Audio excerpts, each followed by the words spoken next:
ये कोई मकर संक्रांति ऐसी नहीं पड़ गई, किसी देवता का घर जला था तब जाकर दूसरे घर में प्रवेश किया था, तब मकर संक्रांति हुई थी।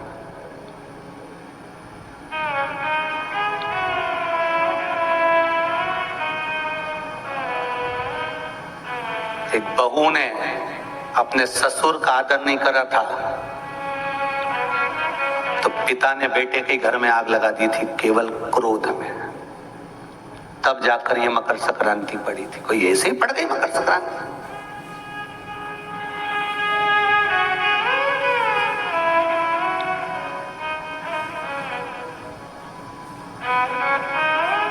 कह दिया आपने तो कि मकर संक्रांति का दान बड़ा प्रबल होता है, पर उस दान की महत्वता क्या है?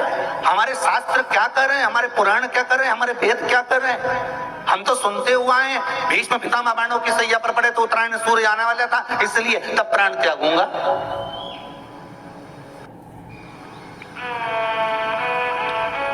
मकर राशि में सूर्य प्रवेश करेगा तब मैं आनंद पाऊंगा, तब मैं दान करूंगा, पुण्य। तो आखिर दान की महत्वता इतनी प्रबल कैसे हो गई? वो तिल की महत्वता इतनी प्रबल कैसे हो गई? वो गुड़ की महत्वता इतनी प्रबल कैसे हो गई? कहीं हमारे यहाँ एक भी मैसेज में ये नहीं लिखा हुआ आया होगा कि 70 तिल्ली का दान करो, गुड़ तिल्ली का दान करो।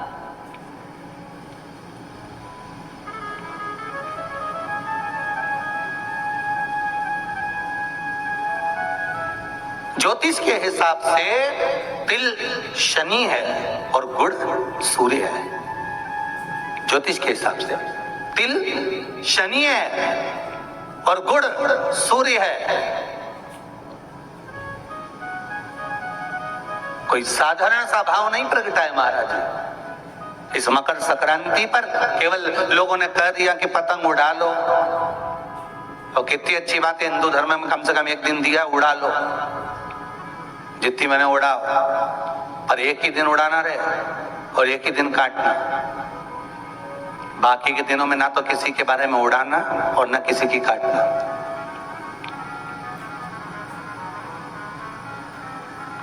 मकर संक्रांति का पर्व देखना है तो पुराना उठाकर देखिएगा कि हमारे यहाँ मकर संक्रांति का भाव क्या व्यक्त करता था, क्या कहता था। ना तो किसी के बारे में उड़ाओ और ना काटो। किसी की बहन बेटी जा रही है उसकी उड़ा दी, कोई का लड़का है तो उसकी उड़ा दी, कोई की सास है तो उसकी, कोई का ससुरा है तो उसकी, कोई गुरु है तो उसकी, कोई ब्राह्मण है तो उसकी, कोई बड़े से बड़ा मठाधीश पीठाधीश संत महात्मा जोगी सन्यासी तपस्वी जिसको तुम जानते तक नहीं, किसी की बहू बेटी को तुम पहचानते तक नहीं, किसी व्यक्ति को तुम पहचानते तक नहीं, एक बार नहीं मिले, बस एक व्यक्ति ने उड़ाई तो इन्हें भी ढील दे के उड़ाई।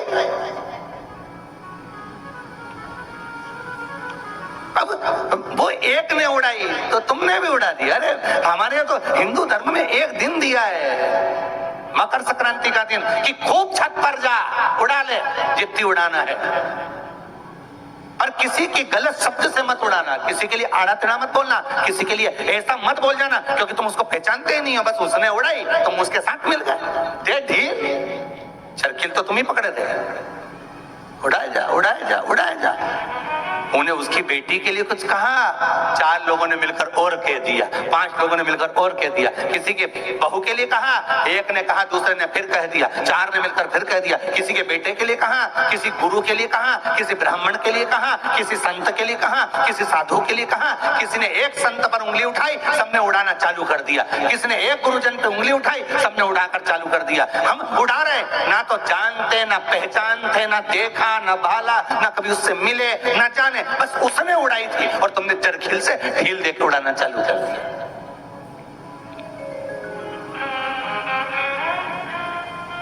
अरे कितना हमारी भारत की भूमि को पहचानो तो रे भाई। ये वो भारत की भूमि है जहां मोहल्ले में एक दुकान लगी हुई है और एक दुकान की अगर बोनी नहीं होती थी तो दूसरी दुकान वाला अन्न नहीं खाता था। वो नियम अभी भी खत्म नहीं हुआ, अब मरे तक रह गया कि मोहल्ले में कोई मर जाता है तो मोहल्ले के लोग अन्न नहीं बनाते, खाते नहीं जब तक कि वो अर्थी नहीं उठ जाती। और आज के समय में तो वो भी गया, ये तो अंदर जाके समोसा निपटा लेता है। तो आज के समय में कौन रुकता है? मोहल्ले में हमारा, और पहले नियम था कि एक मोहल्ले में जितनी दुकान होती थी उस दुकान के बाहर एक कुर्सी रखी होती थी। प्रत्येक दुकान के बाहर एक कुर्सी रखी होती थी। ग्राहक आता था, कुर्सी पर बैठता था, कुर्सी पर बैठता, सामान खरीदता, सामान खरीदा जिसकी दुकान से कुर्सी, उस दुकान को जब बाहर रखी थी वो कुर्सी फिर अंदर रख लेता था। अब जिसकी दुकान में कुर्सी अंदर चली जाती थी, उस दुकान पर अगर कोई सामान खरीदने आता था तो जो दुकान का मालिक है वो कहता था भैया ये सामान मेरे पास में नहीं है, सामने वाली दुकान पर है, वहां चले जाओ। सामान इसके पास रहता था पर नहीं देता था, क्योंकि इसको मालूम है कि मेरी बोनी हो गई है और सामने वाले की बोनी नहीं हुई है, इसलिए वो कहता था सामने वाली दुकान पे मिल जाएगा, मेरे यहाँ नहीं है। जब वो सामने वाली दुकान पर जाता था, कुर्सी पर बैठता था, सामने वाला उस कुर्सी को उठाकर अंदर रख लेता था। फिर कोई उसकी दुकान पर जाता था, भैया ये सामान है क्या? तो क्या हमारे पास नहीं मिलेगा, वो तीसरी दुकान पर मिलेगा, उसकी यहाँ भेज देते थे कि वहां चले जा, वहां कुर्सी पर। क्यों? क्योंकि अगर हमारे लाइन में, हमारी पट्टी में, हमारे मोहल्ले में अगर किसी एक दुकानदार का अगर बोनी नहीं हुई, बिक्री नहीं हुई, तो फिर हमारा भोजन करना व्यर्थ है। ये हमारा हिंदू धर्म था, ये मेरी भारत भूमि का गौरव था। और एक आज का जमाना, जो मिल जाए जितना मिल जाए निपटा लो, फिर मौका मिले कि नहीं मिले। आज के जमाने में बस निपटाओ, अपन तो काटो, दे के काटो।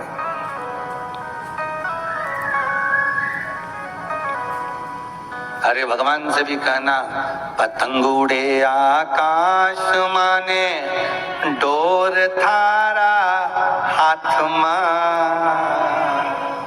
ओ वल्लभ मारी पतंग ऊंची राख जो। श्री जी बाबा मारी पतंग ऊंची राख जो। गोवर्धन बाबा मारी पतंग ऊंची राख, ओ भोले बाबा मारी पतंग ऊंची राख जो।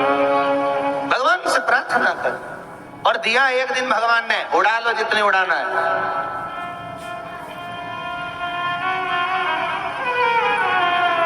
उड़ा लो।